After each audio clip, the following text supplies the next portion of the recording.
Now, I am becoming increasingly angry at how the government are openly robbing us blind and transferring public funds to their banking chums. But I'm also becoming even more angry at the general public for not giving a shit about this. Don't get me wrong, there are some that are angry about the way the government toffs are stealing our money from the public purse and handing it to their bank of friends. For example, I'm sure that both of you that will watch this video, you know what's going on, and I bet you're just as angry as me. I didn't watch the autumn statement. I cannot stand listening to our millionaire, cocaine-snorting, prostitute-loving Chancellor, George Osborne. He has nothing but contempt for you and I. He thinks we are complete parasites, when in reality it's the other way around. But he comes across every time he speaks publicly as if he thinks the public are scum. Osborne has never done a real day's work in his life. He gets told what to say. I bet he spent 3 weeks in the run-up to this statement, memorising the stats that he used. He's a puppet just like Cameron. So while Osborne snorts cocaine with prostitutes, the reality of life in the UK is very, very different from the rosy picture he painted yesterday. In October of this year, the Red Cross launched an emergency food aid plan in the UK for the first time since the Second World War.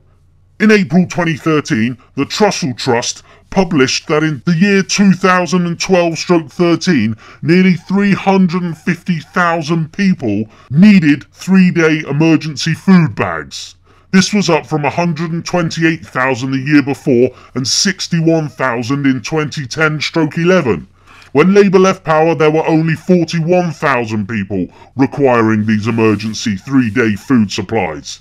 Food poverty in the UK has reached level of public health emergency, warn experts. Hunger in Britain has reached the level of a public health emergency, and the government may be covering up the extent to which austerity and welfare cuts are adding to the problem, leading experts have said. In a letter to the British Medical Journal, a group of doctors and senior academics from the Medical Research Council and 2 leading universities said that the effect of government policies on vulnerable people's ability to afford food needed to be urgently monitored. So how do you think these rich fuckers in government have reacted to this information, that the poorest are having to resort to handouts to get by because of the very policies these millionaires have enacted? Well, they've simply stopped collecting the food bank information, because it's a lot easier to just ignore this information than actually do something about it. Just carry on fighting the EU for unlimited banker bonuses rather than caring for the people who put you in that position of power in the first place. Cameron, you are complete scum. Osborne, you are a cocaine, prostitute-loving piece of scum. The same has happened with energy. They just changed the amount required to be considered in fuel poverty from 15% of the household income down to 11%. This, overnight, took 800,000 people out of fuel poverty. The actual reality on the ground doesn't change, the fact that people can't afford their heating, but the figures look better, so cocaine-snorting Osborne can claim that he is doing the right thing.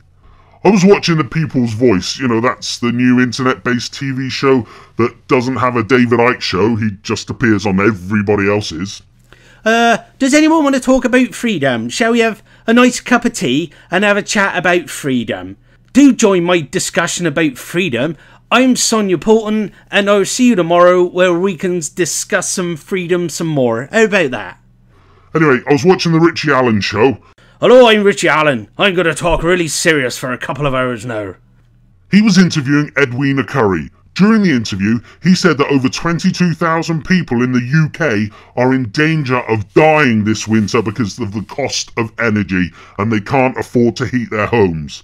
Well, Edwina, who looked like she'd just finished chomping off John Major, said when Labour were in power, that figure was 35,000, with a big smile. Now, I don't know if these figures are correct, I haven't checked, but her response just sums up everything that is bad about politicians today.